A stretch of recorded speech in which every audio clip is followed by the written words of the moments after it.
Hey, how's it going? This is Coach Alex from DCBA and Braves Baseball Club. Here today, I'm looking at a new client. Just had this guy in the other day. Decided to take some video of the three pitching videos we took. This one was the cleanest. I thought it was going to be the best video that will illustrate kind of the game plan, the adjustments that I want to make, and also the highlight the things that this guy does very well. He's a hard throwing kid. I'm really looking forward to working with him. So let's get into it. First things first. Going from the stretch here.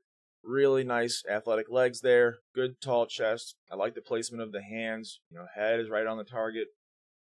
No issues whatsoever with the beginning there. Beautiful. The first place where we can see a little bit of improvement is in this leg lift. Okay, there's two major things that we're going to look at here. The first is the hip lead or the lack thereof, and at the same time the front knee. So you can see as he's bringing the leg up, this hip right there, that little yellow dot, as he brings that leg up, we should see that yellow dot move towards the camera. We don't want to waste any time creating forward motion down the mound. That's really going to help us get through our back leg better. It's going to make sure that we're not wasting any energy or momentum, and it's going to really get us a little bit more velocity and probably quite a bit more accuracy. So here, leg travels up, leg travels down. There's our first forward motion. First forward motion is through the hip and the foot, but mostly the foot. This guy's pretty tall. I like the stride. Great post up there. Beautiful through his landing into the throw. But again, my job is to find places to work on things. I think we get a little bit more velocity with a little bit more hip lead. All right, and then going back to the second part of this. So the really high leg kick, this last little bit of knee jerk up and past the elbows is pulling this back heel off the ground. We got to keep that back heel on the ground. Very important that as we go into our stride, that back heel stays planted so that we create really good drive through our motion. Now you're going to tell me, Coach Alex, I see here that his heel lifts, but his heel plants back down. While that heel is in the air, you're just introducing more instability. You're more off balance. And so to look at an 80 pitch game or 80 plus pitch game, if you lift that heel every time, you're going to be introducing those inconsistencies at some point. So let's just kind of get that out of the way right off the bat. Keep that heel down and create some more hip lead. Now, moving forward. Again, great fundamental, great starting motion. Beautiful throw. Posted up well, big finish, nice arm action. A lot of great things going on. As we progress into the stride, here, front foot kicks out. Back leg almost at full extension there. We're getting close to full extension. One of the terms that we'll use a lot is plantar flexion. This is plantar flexion. So you can see there on his back foot, his toes are still on the ground, but his heel is in the air.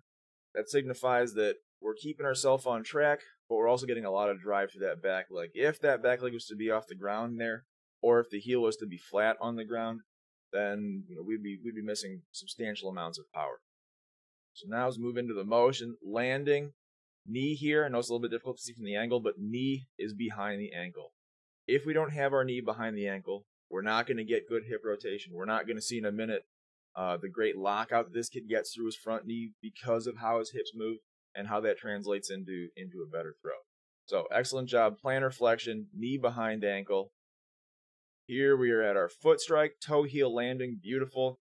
Hips begin to turn. Torso comes through. If you look at his back leg, see how his toe is dragging there? He's still creating ground force. This keeps him, we're going to use the word anchor, but not in that it's holding him back. It's more that it's keeping him on track.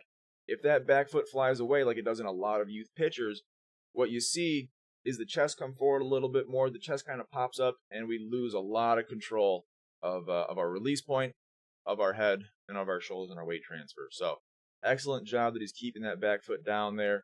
Ball out of hand, rotational finish, big leg lift, and a nice finish right there. Okay. Places that we can work on some stuff. Hip lead is going to get us through that back leg better. Hip lead is going to put ourselves in a better position to drive through the back ankle.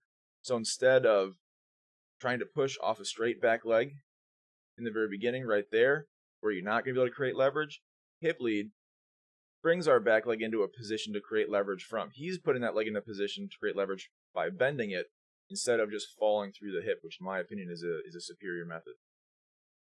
So a little bit better hip lead there is going to lead to a little bit more action out of that back leg, a little bit more force through that back hip. At his landing, we see knee over ankle, hip right in line with knee, just a little bit off center. But that's all beautiful stuff. If he was going to be short striding, for example, we'd probably see at this point that knee out there. So he'd have a very awkward line from his knee to his ankle and to his hip. And we'd probably see even more shoulder tilt as he throws the baseball. We already see some shoulder tilt. Not the biggest deal in the world, but something we could work on as well. So, good stride, good leg placement, good hip rotation, good core rotation. If we can get these shoulders to level out a little bit, we're going to see a little bit better accuracy. We're probably going to see the off speed move a little bit more nicely. The glove tucked in here with the elbow going behind, creating a lot of negative rotation away from our throw. We're going to work on keeping the glove a little bit further out in front here, keeping the elbow a little bit further off the body. So a great example of this is Kyle Hendricks on the Cubs. Guy's not a fireballer, but just kind of for an example of what to look at, I love where he keeps his glove through the entire pitch. Big finish. Good. Here, the pronation of the hand. So if you don't know what pronation is, if you hold your hand flat and turn your thumb down, that's pronation right there. You see him pronating through his throw. It's extremely important. That's how we effectively slow our arm down. Now we're using our triceps to slow the arm down. We're using our delt to slow our arm down. We're using our lats and scaps to slow our arm down, as opposed to maybe kids that open up early and supinate, the opposite of pronate, into the finish, where we end up seeing a lot more potential damage in the shoulder and in the elbow. So, great finish, strong, healthy thrower, good velocity, good location. Nice finish there. Walks off the mound a little bit. We'll improve that with a little bit longer stride, again, for more hip lead. But overall, I'm really excited to work with this kid. I can't wait to see where we can take him this season and see where we get these numbers at. So, if you have any questions or comments, let me know. My name is Alex. Thanks for watching, and we'll see you later. Okay, bye.